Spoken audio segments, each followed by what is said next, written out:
que vous êtes sur le point de voir aborde un sujet extrêmement sensible et difficile.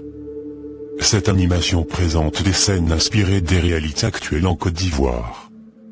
Nous vous encourageons à regarder avec discernement tous les épisodes de cette série d'animation, pour une bonne compréhension du sujet, et pour une meilleure conclusion. Abat le Woubi! Abat le Woubi! Un Woubi est un maudit!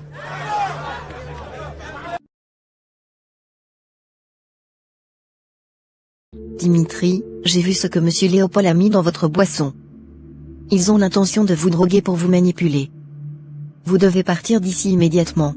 Pourquoi quelqu'un ferait-il cela? Je ne comprends pas. Ma tête. J'ai les maux de tête. C'est l'effet du produit qu'il a mis dans votre verre. Ces gens sont dangereux. Ils ont des intentions terribles. Nous devons agir vite pour votre sécurité. Mais où est-ce qu'il est? Dimitri? Dimitri, est-ce que tu l'as retrouvé? Il n'est pas dans les toilettes non plus. Mais où est-ce que tu étais? Tu ne le surveillais pas? Tu es censé le surveiller. J'avais la diarrhée donc j'étais allé aux toilettes. C'est pas vrai. Il ne peut pas m'échapper aussi facilement. J'étais même allé déjà ranger la chambre où je voulais l'amener. Je l'appelle, il ne décroche même pas. C'est comme s'il est informé de notre plan. Ça n'a aucun sens. Puisqu'il avait bien bu mon verre. On doit l'avoir. Comment se sent-il, médecin? Votre ami a été drogué. J'espère qu'il n'a rien de grave. Ça va, mais il doit être encore fatigué. Parce que la drogue qu'il a administrée est très puissante. C'est ce qui est utilisé par les violeurs. D'ailleurs, où est-ce que vous étiez? Pourquoi a-t-il pris un tel produit? Ce n'est pas de sa volonté, médecin. C'est quelqu'un qui lui a mis ça dans la boisson. Vous devez poursuivre cette personne parce que c'est un assassin. Il aurait pu le tuer après avoir fait ses cochonneries avec lui. Mon Dieu. Comment vous vous sentez maintenant? Ça va mieux. Merci beaucoup de m'avoir sauvé la vie. Je viens d'appeler le numéro de votre maman. Elle a finalement pris. Elle doit être déjà en route. Ok. Mon Dieu. On m'a dit que tu as été empoisonné. Mais qui a pu te faire une telle chose?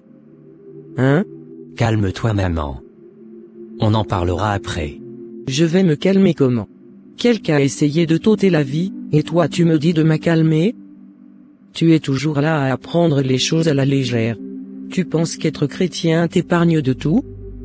Ne sais-tu pas que tu dois être éveillé, et prudent pour ne pas tomber dans les pièges de tes ennemis? Aujourd'hui ils t'ont empoisonné, tu as survécu. Qui sait ce que la personne prépare encore pour demain? Ce n'est pas du poison, maman. C'est un produit sous forme de drogue. Dimitri? Donc tu t'es drogué?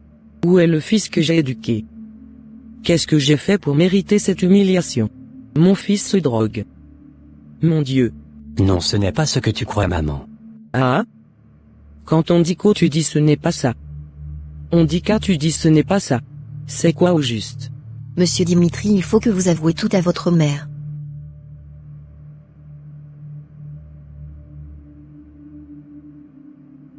Il faut que je vérifie certaines informations d'abord avant de porter un jugement. Peut-être que c'était un intrus qui était venu s'en prendre à moi. Ah? De quoi vous parlez? Quel intérêt j'ai à mentir sur leur compte? Je l'avais vu de mes propres yeux, je vous avais dit. Ce n'est pas quelqu'un qui était venu me le rapporter. Et je peux bien vous dire ce qu'il voulait faire de vous si vous ne le saviez pas. Parce que j'ai l'impression que vous ne voyez même pas la gravité de ce dont on parle. De qui vous parlez, mademoiselle? Il s'agit de son boss, maman. De quel boss? Vous voulez parler de qui? Excusez-moi de me mêler de cette affaire, mais il s'agit bien de son directeur régional. Donc vous voulez me dire que c'est son directeur de la banque qui l'avait drogué? Oui, madame. Est-ce vrai ce qu'elle dit? Dimitri. Le directeur que tu me vantes jour et nuit et qui te fait des dons inespérés était un malfaiteur? Et tu me le caches? Ce n'est pas vrai. Mais tu ne me réponds pas? Est-ce vraiment lui? C'est Rose qui dit l'avoir vu, mettre quelque chose dans ma boisson. Moi je n'en sais rien. Tu es vraiment naïf quoi. On t'avait mis quelque chose dans la boisson et après tu t'es retrouvé à l'hôpital qui confirme cela. Mais toi tu ne crois toujours pas? Peut-être que c'était une erreur ou bien qu'il s'était trompé de produit.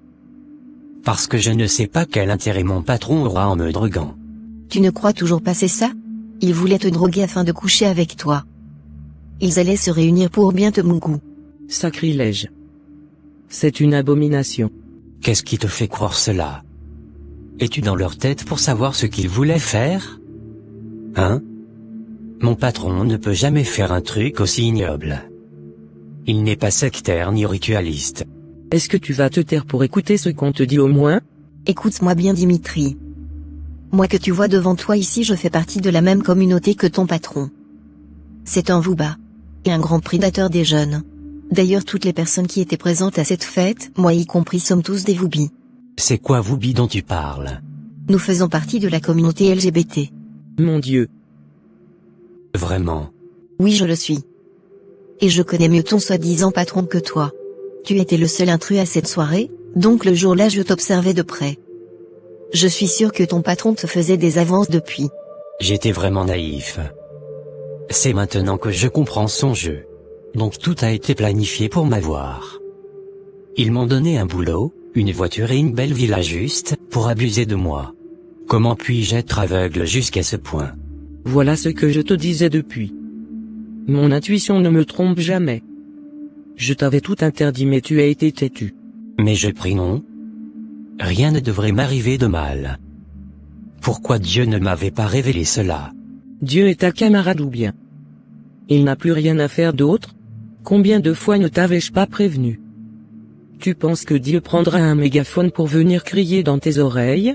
Remercie cette demoiselle par qui Dieu est passé pour te sauver. Sinon à l'heure où nous parlons, ces 10 couches tu devrais mettre. Je suis vraiment désolé maman. J'ai été vraiment têtu. Merci beaucoup Rose pour m'avoir sauvé la vie. Tu as un bon cœur. Je vous en prie. Je vais porter plainte contre tes patrons et contre ton entreprise. C'est suicidaire ce qu'ils voulaient faire de toi. S'il vous plaît. Je n'aimerais pas qu'ils sachent que c'est moi qui vous ai tout révélé. Ce sont des gens très puissants. Ils pourront gâter ma carrière, et me faire du mal. S'il vous plaît. N'aie pas peur. On ne parlerait pas de vous. On a toutes les preuves pour témoigner contre eux. Comment tu t'adaptes? Est-ce que tu te sens bien ici chez moi? Oui ma tante. Je ne me suis jamais senti aussi bien dans ma vie. Merci beaucoup pour tout. C'est mon devoir, tu n'as pas besoin de me remercier. Tu sais, c'est parce que j'étais en Europe avant, sinon, je n'allais jamais permettre que tu ailles rester chez ta tante Sarah. Quelque part c'est aussi ma faute. Ce n'est pas de votre faute, c'est ce qui doit arriver qui est arrivé. Laissons au ciel que tout va mieux maintenant. Vraiment. Tu as raison. Je vais sortir tout à l'heure. Il y a tout à la maison. Mange bien et repose-toi. Le soir dès que je rentre on ira au cinéma. D'accord ma tante. Pendant que sa tante est sortie pour faire des courses, Émile reçoit un message d'un de ses anciens amis travestis, lui proposant de sortir pour une fête, comme dans le passé. C'est un moment de forte tentation pour Émile. Il hésite et se bat intérieurement, mais décide de ne pas répondre, confirmant ainsi sa volonté de changement. Cependant, l'ombre du doute persiste. Qui ça peut bien être? Peut-être que l'intéressé cherche ma tante Florence. J'irai ouvrir la porte pour voir qui c'est. Fernandine? Mais qu'est-ce que tu fais ici? Qui t'a donné mon adresse? Oh. Tu ne m'accueilles pas d'abord? Sois un peu gentil. Ah? C'est qui encore celui-là? Jacqueline? Vous vous êtes permis de vous habiller ainsi, pour parcourir toute cette distance pour venir chez moi? Mais qu'est-ce que vous me voulez au juste? Je vous ai bien dit que j'ai fini avec cette vie de débauche.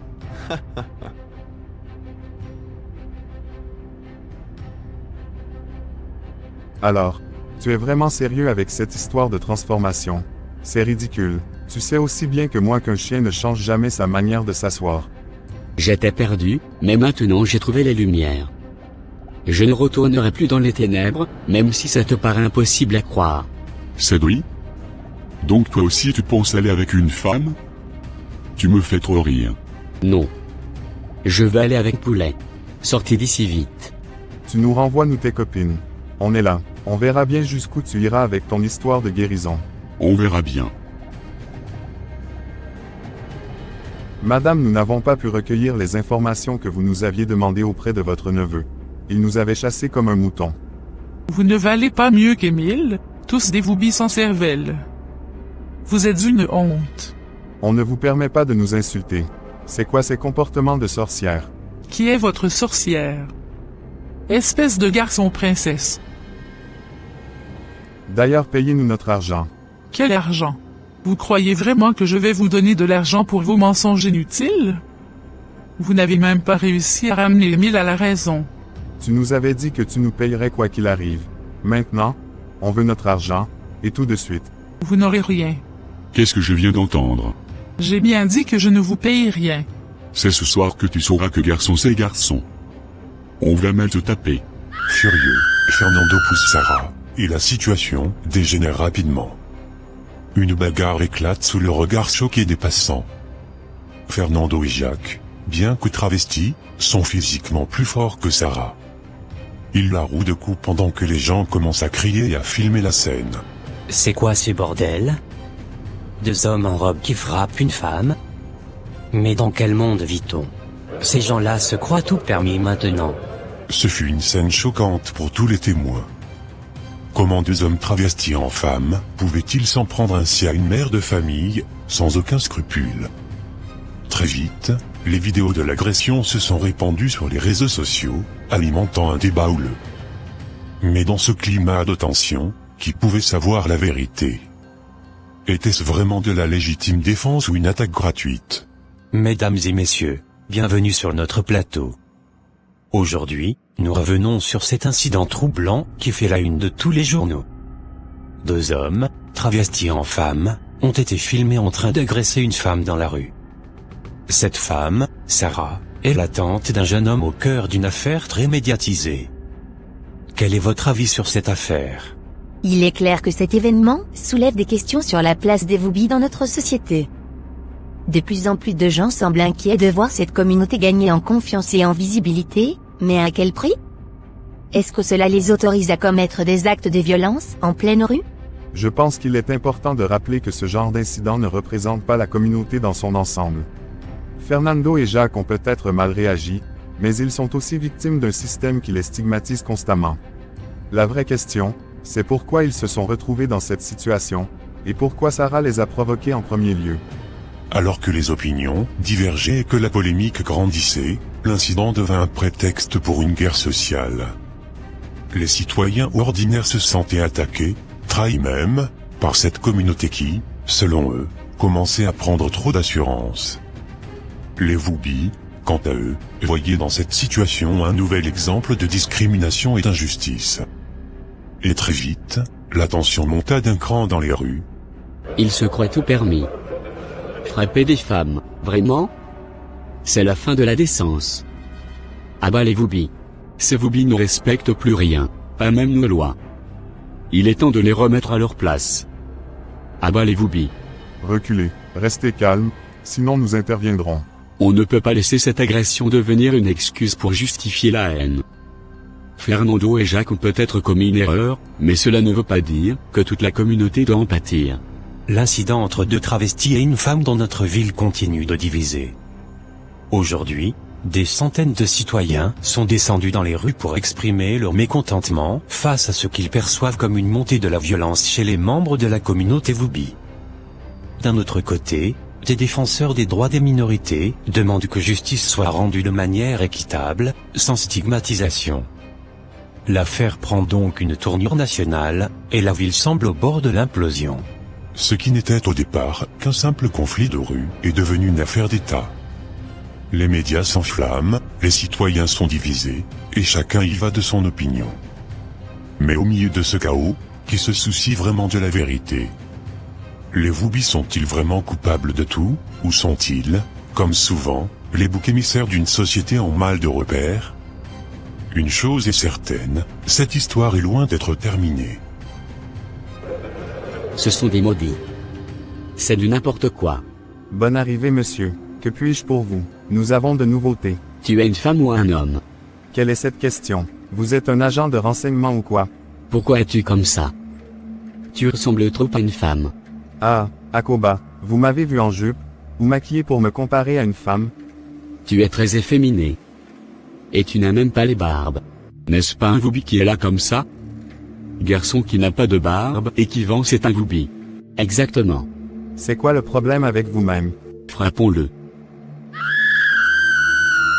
Madame. Ils sont en train de frapper votre fils à mort au marché. Quoi? Qui frappe mon enfant? Et pourquoi?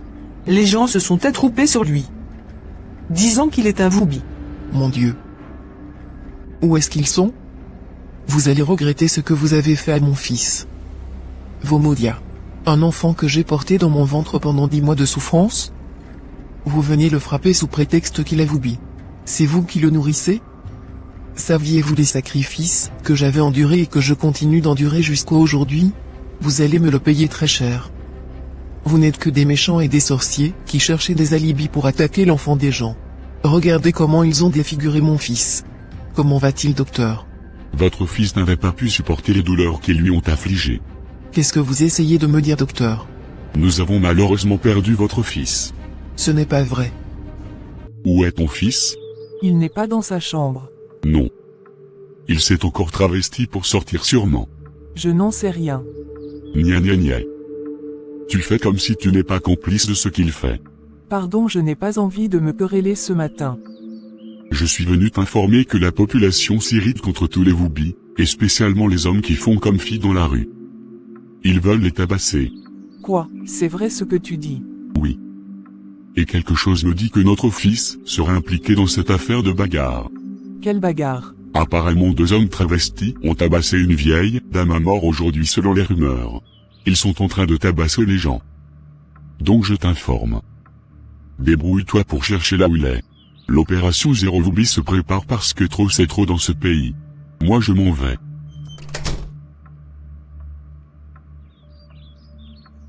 J'espère bien qu'il ne s'agit pas de mon fils. Je l'avais dit de se comporter en homme quand il sort en journée. J'espère vraiment qu'il est sain et sauf.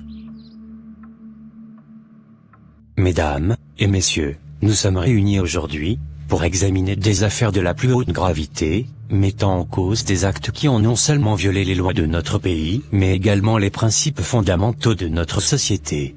Ce tribunal a pour mission de juger les personnes accusées d'actes criminels graves, allant des abus sexuels aux violences physiques et psychologiques, en passant par les actes de corruption et de manipulation. Nous entendrons les témoignages des victimes et des parties prenantes, afin de rendre une décision juste et équitable. Je vous demande de maintenir le respect et l'ordre tout au long de cette audience, afin que la justice puisse être rendue de manière transparente et impartiale. Le tribunal se prépare maintenant à entendre les premières dépositions. Je suis ici pour dire au monde ce que M. Kodjo m'a fait subir. Il a détruit ma jeunesse, et m'a conduit à une vie de débauche. Mais par la grâce de Dieu, j'ai lutté pour retrouver ma dignité. J'espère que justice sera faite aujourd'hui. Monsieur Kofi, que répondez-vous aux accusations portées contre vous par Émile? Mon mari n'est pour rien. C'est mon neveu qui l'avait induit en erreur en le séduisant. J'ai des preuves à mon niveau témoignant cela. Je vous rappelle que vous n'avez pas encore la parole, madame. Laissez votre mari parler. Vous avez toujours la parole, monsieur Kofi. Ma femme a raison, ce n'était pas de ma faute. C'est un mensonge. Je n'ai rien fait de mal. Quelles sont donc les preuves que vous prétendez avoir, madame? Objection, monsieur le juge en chef.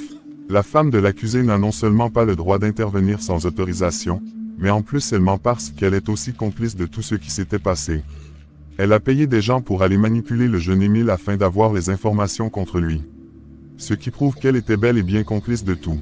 Vous devez tenir compte de tout cela. Calmez-vous, monsieur l'avocat Mathias. Permettez-moi d'écouter ce que madame Sarah a à nous dire.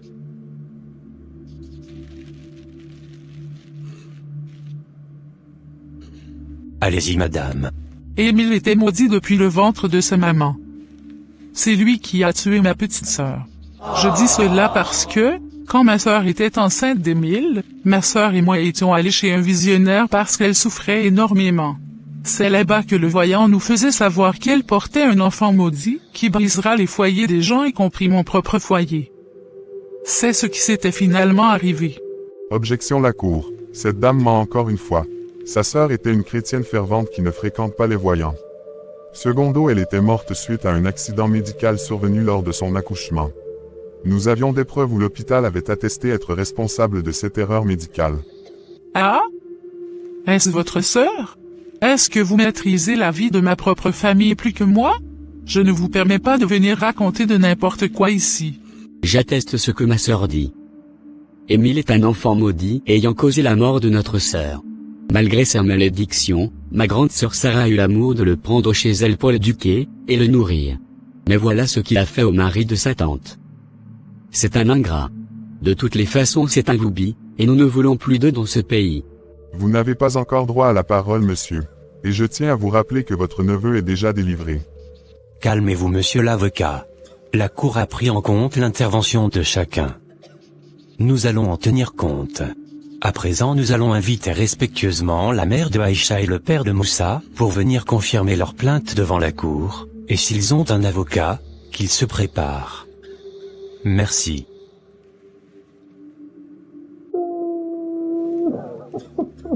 Calmez-vous madame et parlez. Ma fille a été victime de violences inacceptables. J'ai perdu une jeune vie précieuse. Je demande à ce que justice soit faite pour elle, et que ceux qui ont causé sa souffrance soient tenus responsables. Madame, êtes-vous consciente que vous êtes en train de confirmer votre plainte contre un grand homme de Dieu? Aviez-vous un avocat? Non, je n'ai pas les moyens pour me prendre un avocat. Mais je veux que justice soit faite. Ce sera quand même un peu compliqué. Il vous faut quelqu'un pour plaider votre cause et faire valoir vos droits.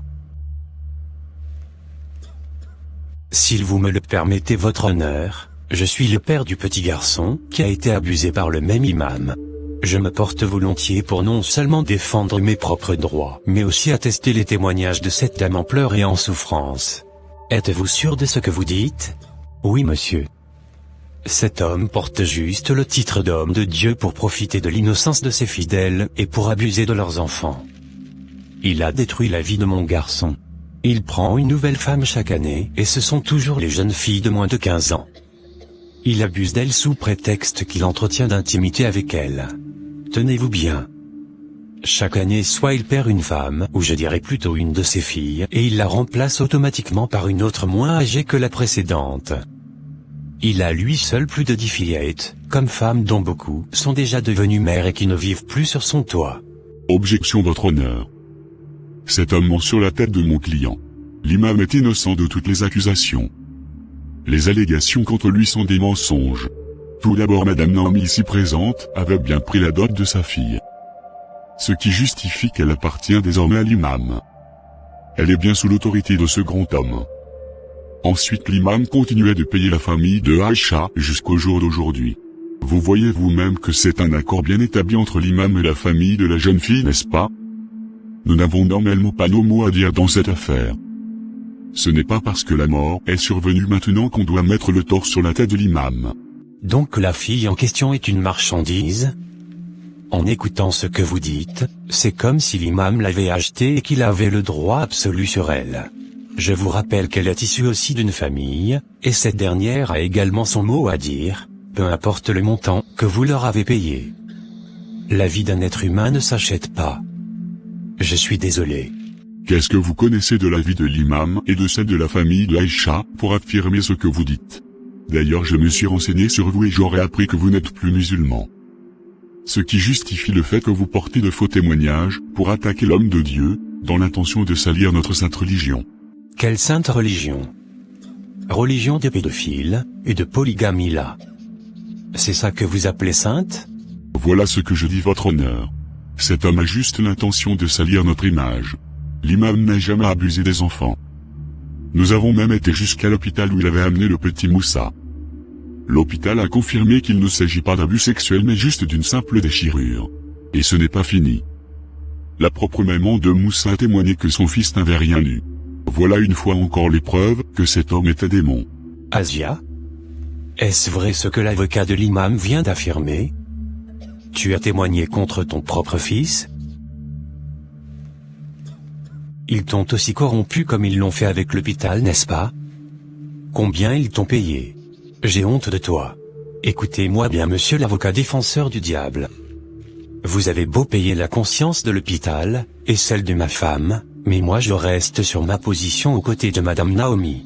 J'ai des enregistrements témoignant contre votre soi-disant imam que j'avais déjà remis à la cour, et aussi la petite Aïcha avant de mourir avait laissé une note. Je suis sûr que la cour en tiendra compte dans sa décision. Merci. Merci beaucoup monsieur pour votre endurance. Nous allons à présent inviter monsieur Dimitri à confirmer ses plaintes. Je suis Dimitri. J'ai été ciblé par des personnes en position de pouvoir. Ils ont tenté de me manipuler et de m'abuser. Leur comportement était inacceptable et dangereux. Je suis ici pour m'assurer que justice sera rendue et que personne d'autre ne sera victime de leur cruauté. Merci monsieur Dimitri. Normalement nous devons également avoir l'avis de votre directeur, et de son associé monsieur Carlos. Mais, malheureusement il nous a été notifié par la police depuis hier que le couple a pris la fuite dans un lieu inconnu, après avoir également essayé sans succès de corrompre l'hôpital où monsieur Dimitri était allé se faire soigner. Mais rassurez-vous, justice sera faite à tous et à chacun. La victime suivante serait normalement la mère du jeune homme efféminé, qui a trouvé la mort suite à cette manifestation contre le wahhabisme dans notre pays. Est-ce que vous êtes là, Madame Mamie? Oui, je suis là. D'accord. Vous n'avez plus besoin de venir confirmer votre plainte, parce que le gouvernement a déjà pris une décision concernant votre cas. Merci. La séance est donc levée. On se revoit dans 1 heure pour la décision finale de la cour. Merci. Comment te sens-tu? Un peu bizarre. Ne t'inquiète pas. Nous avons fait ce qu'il fallait, et notre avocat a également bien défendu ta cause. Espérons que ce procès apportera la justice que nous cherchons tous. D'accord ma tante. Nous voici à la fin de cet épisode de notre série d'animation. Rendez-vous samedi soir à 18h GMT pour la fin rocambolesque de cette série. N'oubliez pas de vous abonner et d'activer la cloche de notification. Restez toujours dans l'amour. À très bientôt. Bye.